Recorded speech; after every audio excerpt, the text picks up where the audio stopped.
think it's fair to say that a lot of what we consider to be modern-day fandom began with Star Trek. It is, of course, not the first example of a fan community. Sherlock Holmes fans famously held vigils after his fictional death and wrote some of the earliest fanfiction, and there have been science fiction conventions since the early 20th century. But a lot of the ways modern fandoms organise themselves around tentpole franchises, the shift from in-person or by mail fan clubs to the early BBS boards and forums of the internet, even many modern tropes and entire subgenres of fanfiction trace their roots back to Star Trek in some way or another. This almost didn't happen. During its original run, Star Trek didn't get particularly good ratings. A letter writing campaign led by B. Joe Trimble is often credited for ensuring it survived into its third season, giving it enough episodes for syndication. This allowed it to gain popularity and eventually grow into the franchise it is today, instead of fading into obscurity like so many other shows. As with any large franchise, this popularity led to a wealth of additional media, not just more TV series and films, but novels, comics, merchandise, and, of course, video games. Star Trek has unfortunately always had something of a tricky relationship with games. Games to this day often focus more on some form of violent conflict to drive engagement, but while this kind of action has always been a component of Star Trek, it has always been a franchise more driven by character and concept, which can be difficult to translate into games. This would make it a difficult fit to turn into a first-person shooter, one of the more action-focused genres available, but that didn't stop developers from trying. In fact, 3 different developers have taken a shot at it, with 3 different results, namely Klingon Honour Guard and the 2 Elite Force games. So today, we're going to be having a look at each of them.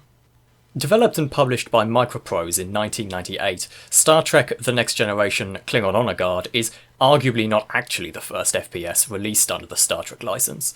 The tie-in game for Star Trek Generations was also released by Microprose the year earlier, though it was an unusual mashup of System Shock-style first-person shooter, point-and-click adventure, and tactical space combat. Klingon Honour Guard, on the other hand, is a straightforward shooter through and through, for better and for worse. It's heralded as being the second game to release using the Unreal engine, and in some ways this is used to good effect. Unreal was always better at establishing the more organic shapes needed for outdoor and natural environments than its contemporaries. Unfortunately, Klingon Honour Guard doesn't use this aspect of the engine to its full effect, mostly sticking to indoor areas or building complexes, with the occasional cave system or canyon outdoor doors, but the lighting and fog effects, as well as the more advanced skyboxes, can create some very atmospheric areas at times, and the effects of disruptor bolts bathing an area in green and red lights as they hurtle towards their targets can be very striking. The decision to focus the game around Klingons was a good one. Trying to match the tone of Star Trek to the violence of a first-person shooter is tricky, since the shoot-first, ask-questions-later approach to many games is fundamentally at odds with what might be considered Starfleet protocol. But the Klingons? Kicking in the door and mowing down a dozen people because they happen to be between you and your objective is par for the course. If there are enough people between you and your objective, you may even get a song sung about you. This results in less tonal issues between the context of the gameplay and the intentions of the plot. The other advantage is that the more aggressive visual style of the Klingons lends itself to a more angular and industrial aesthetic, one that low poly counts and rudimentary graphics have a much easier time portraying convincingly. This, along with the lower resolution textures, lend itself to a grungier, dirtier looking environment, ideal for the smugglers' dens, prison complexes and warships that make up much of the game's setting. Interestingly, 2 of these environments that feature heavily in the game, the frozen prison world of Rura Penthe and the destroyed moon of Praxis, are pulled primarily from Star Trek VI: The Undiscovered Country. Despite its subtitle, the game often feels more like it was based on that film rather than The Next Generation, though unfortunately without anyone sitting around quoting Shakespeare. The aesthetic design of everything, from the ships and environments to the weapons and spacesuits, all feel more in line with the depictions of Klingon equipment present in that film than in later series, even down to the specific way that dead enemies will spin helplessly in zero gravity as droplets of blood fill the air, which is very reminiscent of the death of Chancellor Gorkon. Given that it seems unusual to use The Next Generation in the title at all, especially since the series had been off the air for 4 years by the time the game came out, it seems like its inclusion could have been dropped entirely for a less cumbersome name overall. The only possible reason for its inclusion is that the game is set during the events of The Next Generation, though it does not interact with them in any meaningful way. The story even revolves around a plot to assassinate the Klingon High Chancellor, the difference being that it's Gowron rather than Gorkon. While Gowron was introduced during The Next Generation, he featured equally prominently in Deep Space Nine. Other pre-existing characters include the Duras sisters, who feature as a late-game antagonist, part of the plot to assassinate Gowron, though not the driving force behind it, and Worf's brother Kern, who provides you with all your mission briefings. The plot, such as it is conveyed primarily through these briefings. The basic outline is that you are a trainee member of the Klingon Honour Guard.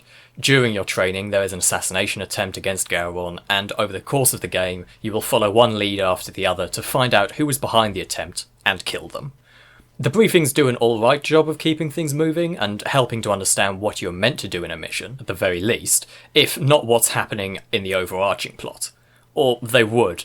I am once again cursed with a bad case of cutscenes not playing properly, and once again I had to watch the briefings direct from the game folder.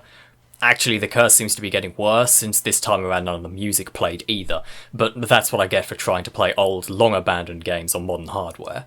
There are a handful of in-game cutscenes as well, mostly reserved for boss monologues to tell you who their boss was, and give you your next lead. Annoyingly, these are unskippable and often play halfway through a fight, so if you die after them, you have to repeat it several times. These boss fights are all pretty straightforward affairs, with the only wrinkle being that the boss have enlarged health pools. Otherwise, they mostly act similarly to any other enemy in the game. Fortunately, regular enemies can be pretty engaging to fight.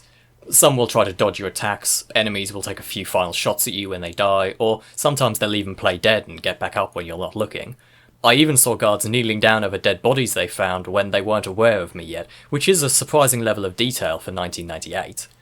I think a few of them may simply be reskins of Unreal's enemies, with a few tweaks, but there's a decent variety of enemies overall, though mostly fall into the categories of dog, person, monster, or floating security robot, with some variation on weapons and abilities depending on the specifics of the enemy. The only major downfall in this lot are the grenade launcher enemies, which do massive damage with impossible to guess firing patterns. It's like hitting a brick wall every time you meet one. You do get a good range of weaponry to fight them with, too. There's a slight issue that many of the weapons share ammo between them, and the weapon switching is so slow you'll likely end up sticking to a few favourites rather than using the entire range. Ammo counts also tend to be quite low overall. I didn't like this at first, but the result is that it forces you, or at least encourages you, to fall back on your melee weapons now and again, which is very much on brand for a Klingon, and the bat'leth is reasonably satisfying for a game from the late 90s. Another touch I like is that enemies get different skins depending on their location, hefty winter gear for the frozen caverns of Rurapenthe, sleek uniforms aboard starships. It wasn't necessary, but it grounds encounters and places enemies in the context of their levels nicely. There's decent variety in the levels overall. More impressively, there's something of an attempt at a level of naturalism in the layout and detailing of levels. I'm particularly fond of the small city areas, with a variety of bars, shops and recreational areas for civilians. Meanwhile, military installations feature a variety of living quarters, galleys and even toilets. Larger starships tend to be symmetrical in layout, but with different rooms on either side. Meanwhile, smaller ships tend to be more asymmetrical, with cabins fit into the hull as and where they can fit. It's still somewhat rudimentary, which is to be expected for the era. It's worth noting Half-Life, which would be rightly commended for the naturalism of its environments, wouldn't be released for another month. All of which is highly respectable. Unfortunately, what Half-Life manages that Klingon Honour Guard fails at is combining this naturalism with a clear and thoughtful level flow. Honour Guard's approach to level design is more in line with earlier games such as Quake or even Doom, labyrinthine levels where progress requires key hunting to get through locked doors. Keys that are small and easy to miss at the best of times, and at the worst of times they drop from enemies which may even be fired around the room by explosions. It's not the worst I've ever seen, but it can be pretty bad at times. Personally, I found an early space station level to be the worst in this regard. It's easy enough to start with, but partway through the level you need to navigate to the outside of the station. Zero gravity means you need to slowly plod around in magnetic boots, where a misstep can leave you floating helplessly in the void, and if you take too much damage to your armour, your life support shuts down and you die. Then, Under these circumstances, you need to navigate the outside of a space station made of 4 identical prongs and try to remember which one you came in from and find which one you need to use to re-enter the station, all without getting turned around while fighting the turrets and enemies that spawn in around the place. It's a nightmare that almost had me quitting the game and changing this video to a retrospective of just the Elite Force games. There's even a few timed levels, which makes things even worse when it's a particularly difficult to navigate level. Some levels are better than others, of course. Several are more linear and easy to navigate, but others, of course, are worse. Some levels are used unmodified as deathmatch maps for the multiplayer mode, which should tell you something about how twisting and interconnected they can be. Now imagine trying to find the right keycard in one of these levels when you don't know if it's accidentally dropped from one enemy and been fired across the room by a grenade explosion without you noticing. This all comes to a head during the final run of levels. It starts out promising enough, assaulting a huge temple-like manor complex. It's visually quite impressive. Unfortunately, the huge scale makes it a slog to navigate, especially if you have to trudge back and forth trying to find a missing key. Then it gets even worse when your quarry hides in a holodeck program of an old Klingon battle. First a twisting, non-linear complex of caves, then the largest and most complex town area yet. Narrow streets, large buildings, identical security towers. Anywhere within could be the keys you need to the doors you can't find either. It is a true labyrinth and an absolute nightmare. It makes the final run of levels an almost unbearable slog, and then to the final boss, stuck in a tight arena against an absolute bullet sponge of a Klingon with one of those blasted grenade launchers. It took about a dozen attempts to avoid dying to the first salvo, a dozen more to get far enough away to actually gear up around the area, since the level is kind enough to spawn you with nothing but the starting pistol, then half a dozen more to actually do enough damage to beat the bastard. I can't say it's a terrible game. Combat can be satisfying and some of the environments are fun to explore, but the archaic key hunting and absolute slog of the final few levels means that by the time I'd reached the end and Gowron was declaring me a Dahar master, I didn't care. I was just happy it was over. Star Trek Voyager Elite Force was released by Raven Software 2 years later in 2000. While Microprose had developed a wide variety of games before Klingon Honour Guard, Raven's backlog consisted of more first-person shooters, due to their prior work on the Heretic and Hexen series. This made them a better fit for the game, and it shows. The player's weaponry is more responsive and feels more impactful, meanwhile levels are far easier to navigate, making the whole game a much smoother experience overall. The game also goes for a more cinematic feel, with fully voiced, in-engine cutscenes both between and during missions, with a couple of pre-rendered cutscenes for external shots, as well as interstitial dialogue to help guide the player through missions as objectives shift and change. Elite Force started life as a tie-in game for Star Trek Insurrection, but after the film's poor performance, the license got switched to Voyager early in development. The full cast of Voyager reprised their roles to some degree or another, with one minor caveat I'll talk about later, though most of the plot revolves around the mostly new set of characters comprising the Hazard team. The basic concept is that after all the dangers of the Delta Quadrant, Janeway, under advisement from Tuvok, decided Voyager needed a highly trained group of tactical officers to take on the more dangerous assignments. You play as Alex Monroe, second in command of the Hazard team. You get to choose Alex's gender at the start of the game, which is a nice touch. Technically you could do this in Klingon Honour Guard as well, but as a named and voiced character, it actually affects the game's experience this time round, even if it doesn't affect the plot in any way. The plot does get off to a solid start.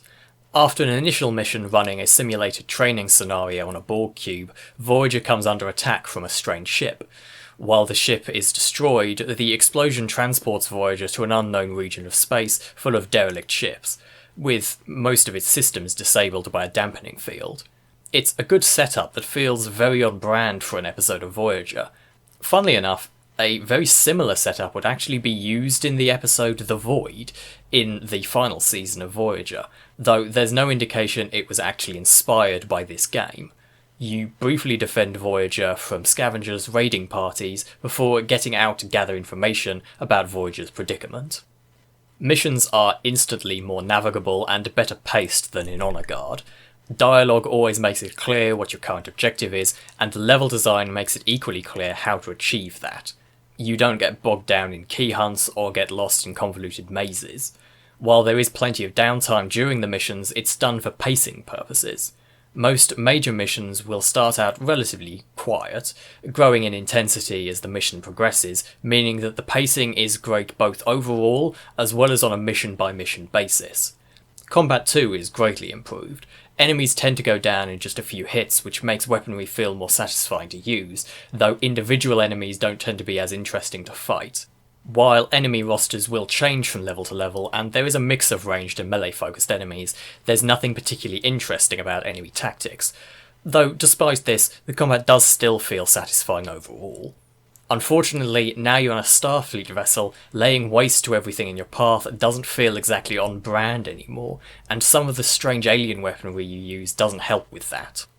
One of the major aesthetic components of Star Trek comes from the fact that it was never a particularly high-budget affair, with that budget having to be shared between a 26-episode season. CG elements started to be used as of Deep Space Nine, but even after that it was used sparingly, and as much was done with prosthetics and props as possible. This limitation is what leads to most aliens simply being humans wearing prosthetics, and gives many of the props and environments their specific feel as well. With a game, however, there aren't as many limitations, since nothing being modelled needs to actually exist, and 2 models of similar polycounts will cost more or less the same in budget and man-hours to create. This does free the developers up to be more creative and explore more radical ideas, but it also, combined with your body count, leads the game to feeling distinctly un-Star Trek-like at many points. This is demonstrated well in the mission to the Etherian ship. It's picked out by the crew due to its lack of life signs while still having enough power for their computer systems to be running. The ship itself is semi-organic, with fleshy walls and strange bioorganic technology. You start by slowly making your way through the ship with your team, trying to find access points to the computer system. Then you hear the second team being attacked by something over your comms. Soon your team is ambushed too, by a horde of screaming seahorse-like creatures. As you battle your way through the ship, several members of the Hazard team are killed, and you have to join up with what's left of the second team to complete your objective. It's a pretty effective start, combined with your failure to complete the training scenario earlier, and it really hammers home the danger of the situations the Hazard team is being sent into.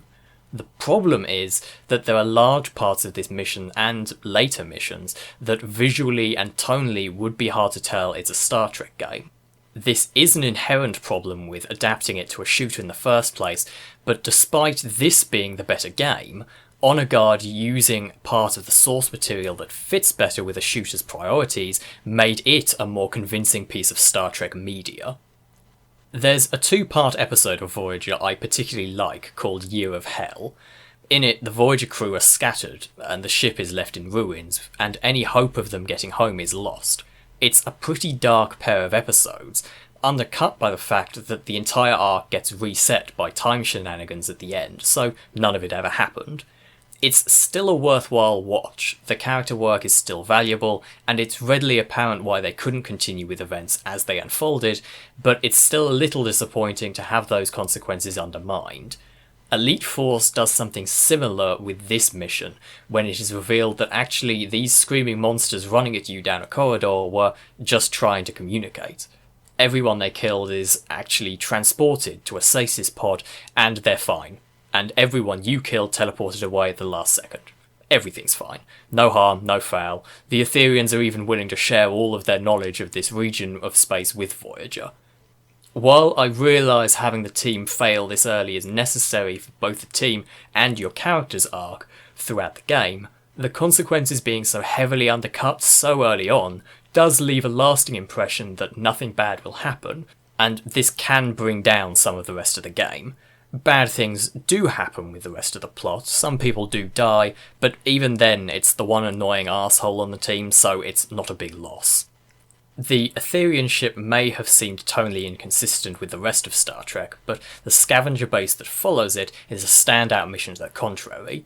While it's still got the problems of the weaponry and sheer amount of murders being kind of out of step with Star Trek as a whole, the environment work draws from a collection of pre-existing design elements from throughout the franchise, so it always feels like a Star Trek shooter when the other levels may just feel like a shooter. The Scavengers are a loose-knit group of various races, and their base is similarly a collection of their ships welded together into a station. Each of the 4 sections has their own character and feel to it, and while still presented in id Tech 3's blocky, low-res aesthetic, each is recognisable. A nice touch is that as you sneak between the sections, you get to see the interactions between the different crews as they argue with each other, showing just how tenuous the alliance between them is. It is a stealth mission officially, but it's not forced stealth. There's never a section where alerting an enemy will lead to an instant fail, and it usually won't even alert an amount of enemies you can't handle, so the stealth becomes more of a role-playing element. You don't have to, but it's what you're supposed to be doing, and if you don't, you'll miss out on all the ambient dialogue. But if you don't feel like being stealthy, this is the mission where you're given the Starfleet standard issue grenade launcher, so go ham. It starts in a Klingon bird of prey, then Malon and Hirogen ships. The real treat is towards the end with a Terran ship from the Mirror Universe, specifically from the era of the original series. The engine has a much easier time depicting the simplified steps of the original series, and sneaking and battling along the cramped and battered corridors of the original series is a real treat. According to Michael Chang-Gomelt, one of the developers and writers for Elite Force, this was originally meant to be just a regular original series ship, but the license wouldn't cover it, since Activision didn't have the license for the original series content. But the Mirror Universe was fine, apparently. While their presence is never fully explained in-game, the workaround is a good one. Terrans make more sense as an enemy type, they give a nice mustache-twirling edge to the ambient dialogue, and it gives you a chance to dress up in a Mirror Universe uniform and try to talk your way out of a station. This doesn't work, of course, but that's why Starfleet has grenade launchers, apparently. The mission is a bust, however. After gathering all the material you're there to steal, a group of Borg swoop in and steal it from you, along with your commanding officer. The mission to the Borg cube is basically a longer, more difficult rendition of the opening sequence. The Borg are an unpredictable enemy type, sometimes completely ignoring you, other times teleporting in on multiple sides to ambush you. It keeps you on edge nicely, and having your teammates actually capable of fighting alongside you adds to the hectic energy of the encounters. They also adapt your weaponry, so using the same weapon repeatedly will eventually stop being effective. This could have been a really nice feature, forcing you to constantly rotate your weapons to keep them effective. Unfortunately, instead you have the eye mod. Its design is fine, a standard Starfleet phaser rifle jury-rigged and strapped to a bunch of Borg tech, but from a gameplay perspective it's simply a gun that the Borg can't adapt to, so there's no reason to use any other weapon during any encounter with the Borg, which gets a little stale. Fortunately, like many missions, it throws in a decent variety of set pieces that keep the pace moving and the encounters fresh. As the mission progresses, you are captured and make a deal with the Borg. You can have the material they stole, in exchange you need to help them defeat a colony of species 8472 that have started taking over part of the ship. Disappointingly, 8472 aren't actually that tough. While the Borg cube being overtaken by organic growths is an evocative environmental change, the enemies in this section are numerous and easily mown down with any of the variety of automatic and explosive weapon you have by this point, which means they don't play much differently from any other enemies in the game. Your AI teammates are a nice addition to the game.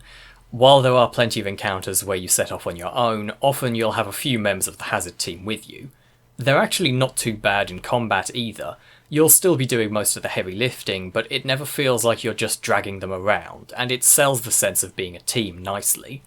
The only problem with them is lifts. It's bad enough everywhere else, but in the gunship mission, you have 6 teammates with you during an early part of the mission, and when loading into a lift, your team will, one by one, slowly walk to their spot on the elevator and wait before the next person can get on.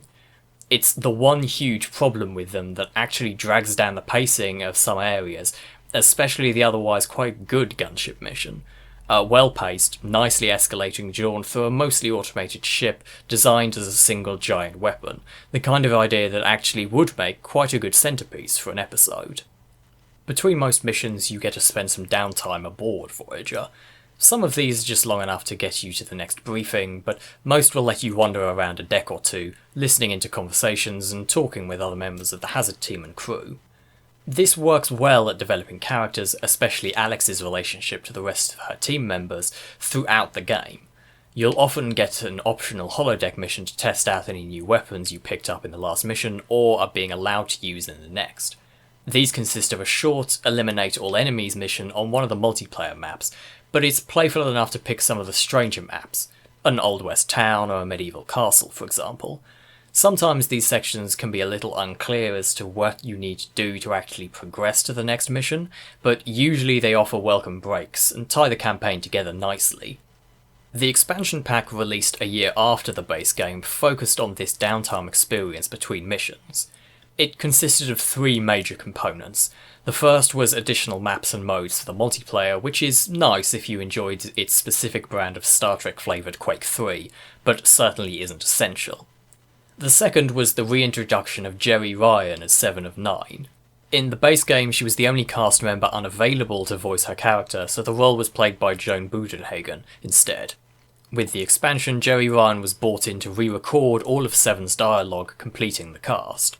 The final addition was the Virtual Voyager mode. This is a separate game mode set just before the final mission of the game, giving you the full run of around 10 decks of Voyager.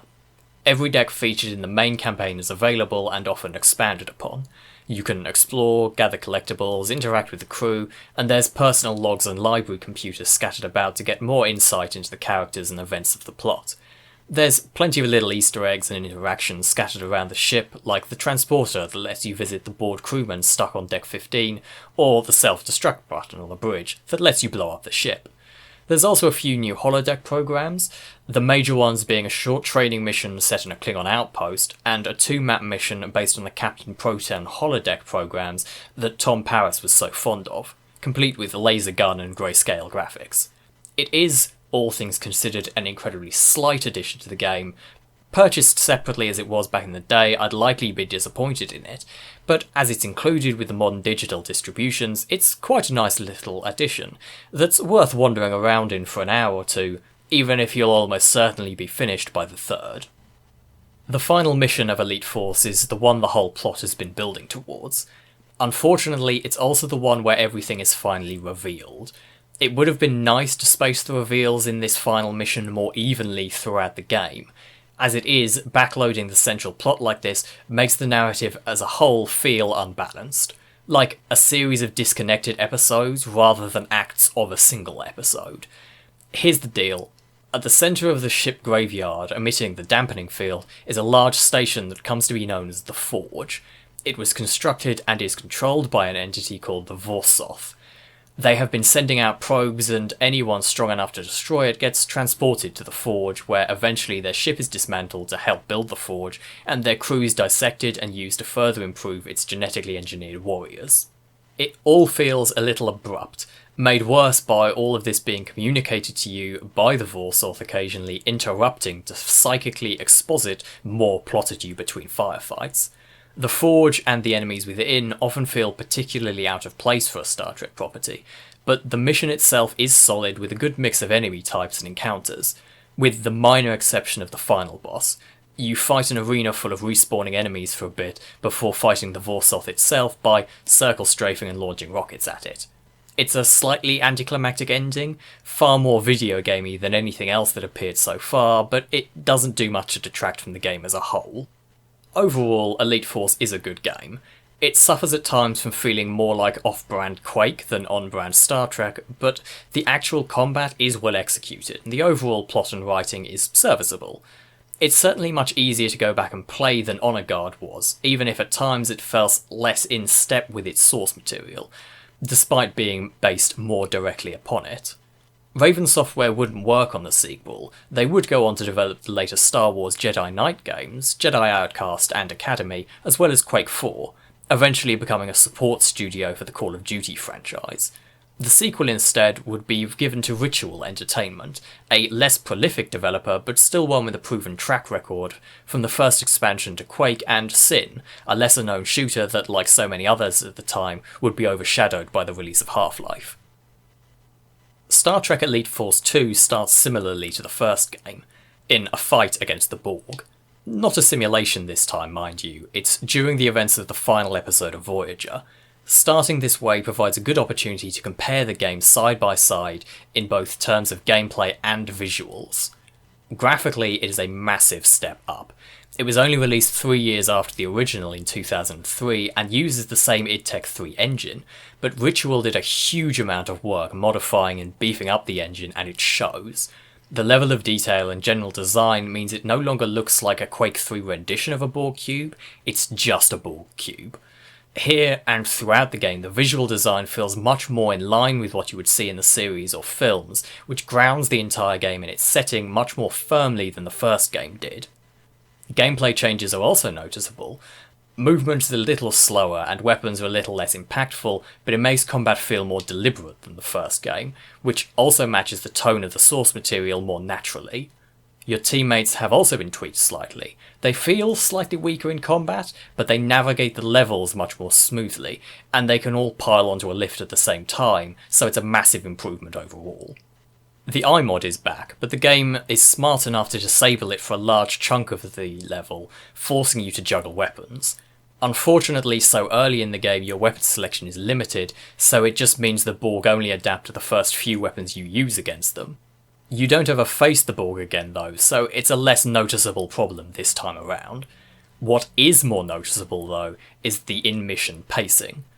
Like the last game, missions are split up into separate maps. Unfortunately, to accommodate the higher level of detail, these maps are often much smaller than the first game, leading to loading screens far more often.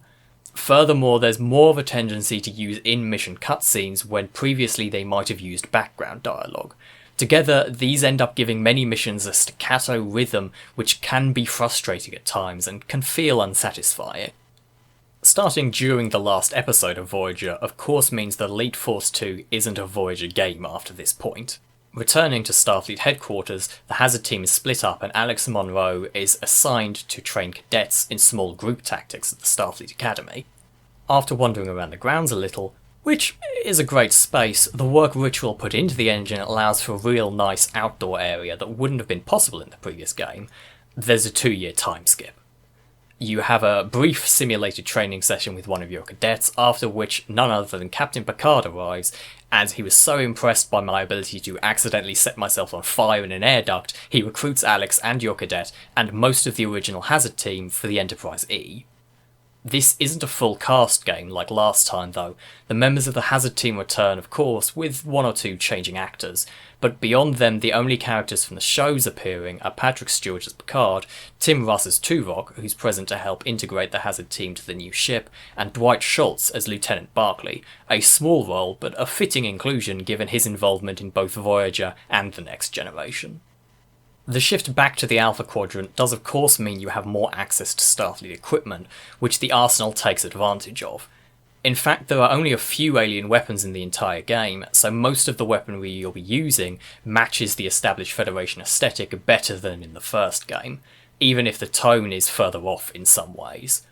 The compression rifle, a semi-automatic rifle with a more powerful alt-fire, returns from the first game with a minor facelift, and I'm as fond of it here as I was in the first game. Unfortunately, it takes a back seat to the new weapons, the enhanced compression rifle, which is a basic assault rifle, and the Federation assault rifle, which is a shotgun. I can't for the life of me tell you why they decided to name them this way, and the more generic types of weapons are disappointing, instead of using more setting-established options, but absurd naming conventions aside, they fit the aesthetic established by the later films and make for decent enough, if not particularly inspired, shooting. Your first major mission aboard the Enterprise is a classic setup, a distress signal sent by a Federation ship, and it just happens to be the one your final missing member of Hazard Team, Telsia, is working the head of security for, so it's time to finish getting the band back together. The halls of the Excelsior-class vessel make for a tense introduction to one of the game's primary enemies. Unfortunately, these enemies are also one of the most divergent elements of the plot from the tone of the source material. These exomorphs, as they come to be known, are a strange mix of dinosaur-esque insect-like creatures with inbuilt impulse engines allowing them to fly through space. I can't tell if they're kind of silly in a cool way or kind of cool in a silly way. Either way, they never feel like they fully mesh with the setting as a whole, though they do make for a satisfying enemy that can escalate in complexity as the game goes on and stronger variants are introduced. Fortunately, they aren't the only enemy in the game, and there is a solid mix of humanoid enemies to encounter throughout, so the combat doesn't get too tedious through repetition. Structurally, the game works a lot better than either Honour Guard or Elite Force did. While the previous game felt like an episode split into sub-episodes which had little to do with one another, complete with a bit-crushed rendition of Voyager's opening with legally distinct music over the top, here the missions weave from one to the other better. The ship leads you to the station they were trying to aid when they were attacked, the station leads you to potential source of the monsters, and so on and so forth. Each level feels more connected to the previous ones, giving the overall sense of a more cohesive story. Between missions, you once again get some time to wander the Enterprise, and the advances in graphics keep up with the higher budget sets of the film, but it feels more limited in scope than Voyager was, and there's certainly nothing as large as the virtual Voyager mode from the expansion. Holodeck simulations make a return, but between them all using the same map, and them being compulsory this time around, they aren't as interesting as before, and serve as a more bare-bones way to introduce new weapons. These structural improvements lend themselves well to a plot that feels more in line with the films than the series, which is fitting. At the heart of it lies a well-established relationship between two new races, the Atrexians and the Idril. The Atrexians are an industrious people with a small empire of star systems on the edge of Federation space near the neutral zone. They're hard-working but not particularly scientifically savvy, and mostly get by trading for new tech with other races. The Idril are something of a vassal race, uplifted by and living within Atrexian space. They don't appear to be badly treated, but they are second-class citizens to some degree, though they are renowned as being culturally and artistically gifted and known throughout the Federation. The major conflict centres on a group of Idril separatists that believe they are in fact the older race, and that the Idril used to own many colonies throughout Atrexian space. A fact they believe is being covered up, and they are, it is revealed, correct about this. One of these Idril revives and is using the bioengineered exomorphs of the old Idril civilization to start attacks on the Atrexians to force them to admit to covering up the truth. This is all, to be clear, the good shit. This is exactly the kind of morally complex conflict that makes up some of the best of Star Trek. It fits perfectly within the franchise as something that could form the core of an episode or film. The conflict is a little simplified and doesn't get as much focus as I might like. It's still a first-person shooter, so some level of overarching plot taking a backseat to the shooting is expected, but it still makes for a great driver of the overall plot as the story twists and the conflict escalates. The Atrexians themselves fall into a personal peeve of mine for alien designs. While the men are humanoid but uniquely proportioned, the women are just vaguely woman-shaped. It's partially justified in the background lore with the men doing most of the industrial work while women hold positions of power and governance. I wouldn't normally mention this, it's pretty innocuous detail all things considered and doesn't affect the plot at all, but unfortunately it acts as the first point of a pattern that unfolds with some of the design decisions throughout. The second point in this is the Idril themselves. They're more or less humans with glowing eyes. Early on, you meet a small group of them camping out near some ruins they've been investigating. They're a generic group, not too important except to point you towards the ruins and warn you of danger there. The few women in the group are significantly more scantily clad than their male counterparts. This isn't great, but it's still just irritating design of background elements. Worth a mention, but probably not worth the time I've already spent on it. Then you meet Dr. Clear. Dr. Clear is one of the archaeologists leading the expedition. She's one of the leading researchers into Idril history, and you meet her in the derelict, monster-infested ruins on a stormy and hostile planet in her bikini. In addition to being important to, but not particularly active within the plot, Dr. Clear's major role in the game is to be one of your character's possible love interests. You no longer get to choose the gender of Alex Monroe, you're stuck with the male version, which is very disappointing. The other possible love interest is Telsia. This makes some amount of sense. Despite being skeptical of Alex's abilities at the start of the first game, by the end she'd warmed up and there was even a flirtatious edge to some interactions regardless of gender, so developing a more romantic relationship in the sequel does feel somewhat natural, if a little unnecessary. but dedicating so much time between missions to choosing between which of these characters the player gets to smooch is terrible. Every part of Dr. Clea, from her appearance to her breathy voice, all the way to the choice between her and Telsia, is nothing more than an attempt to appeal to a male audience. She's not a particularly developed character either, so it's all the juvenile pandering of Jerry Ryan in a skin-tight catsuit, without any of the quality writing and good character work of 7 of 9. It's completely unnecessary too. The plot is otherwise very compelling, the combat engaging, but the developers made a series of decisions to pander to a male audience, and it makes the whole thing feel like the developers lacked confidence in their game, like they needed to pander to their audience to keep them interested, which they really didn't. It's not that sexualization is inherently evil, it's that it doesn't fit at all. Alexis Sinclair from Ritual's Sin series is similarly overtly sexualized, but the Sin games are far pulpier, so it fits better with the tone being portrayed. Sexualization has been a part of Star Trek since the original series, granted, but its inclusion lessened greatly over time, and by the time of the Next Generation it was mostly eliminated in return for more egalitarian outlook on things.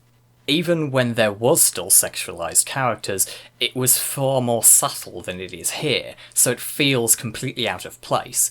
It sticks out and detracts from the experience as a whole, and I really wish they'd given Clea some trousers and spent the subplot time on developing the central conflict more instead. It's eventually revealed that the Romulans are responsible for stoking the conflict behind the scenes. Not the Romulans, mind you, a secret organisation of Romulans intent on taking over the Romulan Empire using the exomorphs. This serves two purposes. From a plot standpoint, it lessens the culpability of the Idril separatists, allowing the conflict to maintain a decent level of moral complexity, and from a gameplay perspective, it injects a little variety to the back portion of the game. Much of the middle of the game is made up of Atrexian industrial sites and Idril ruins, so the pirate station and snowy Romulan outpost make a nice change of scenery. The outpost is a stealth infiltration, and some of the forced stealth sections are a little obnoxious, but they're also short, and overall it's a good change of pace, even if it is strangely late to be introducing it. The outpost itself is nicely atmospheric. A lot of the outdoor terrains are, though some of this can be attributed to various forms of fog or snow limiting your view distance, likely for performance reasons. Nonetheless, the larger number of more open areas does make this game feel overall less claustrophobic and gives a better sense of the scale of the conflict than the more cramped corridors of the previous game. Unfortunately, the game ends on an equally out-of-place boss creature. There are a few decidedly video gamey bosses scattered throughout the game, but the giant worm spider monster thing popping out of the lava at the end is the most obnoxious, and it's the furthest the setting gets stretched throughout the game. But it's not enough to really hamper the game's quality overall. Then there's just a brief wrap-up before the game's over. The Romulans thank you for helping deal with the rogue secret order, the Atrexians thank you for stopping the exomorphs, and the Idril thank you for revealing that they are in fact having their history suppressed. Then you smooch whichever girl you decided was the most smoochable, and credits roll. Aside from that last part, it's a decently satisfying conclusion, especially since a real in-depth dive into the political conflict isn't really a good fit for a shooter. And for what it's worth, Elite Force 2 is a good shooter. It was never the commercial success that the first game was, though part of this is due to some licensing issues between Paramount and Activision around its release, which, as a result, made it very difficult to get a copy of.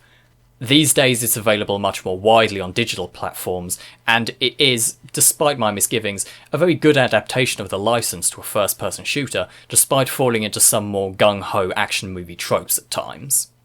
I doubt we'll ever see another Star Trek first-person shooter.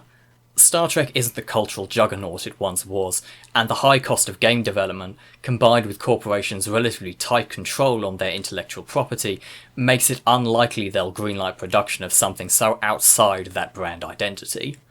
Free-to-play mobile games and crossover events in live service games tend to be more popular due to their lower cost and larger reach, which is a shame.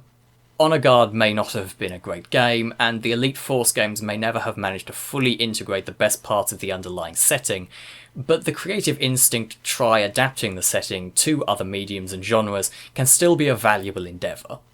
Even when they don't fully embrace the setting's strengths, the differences can still highlight those strengths, and sometimes it is just fun to play something you enjoy in a setting you're familiar with.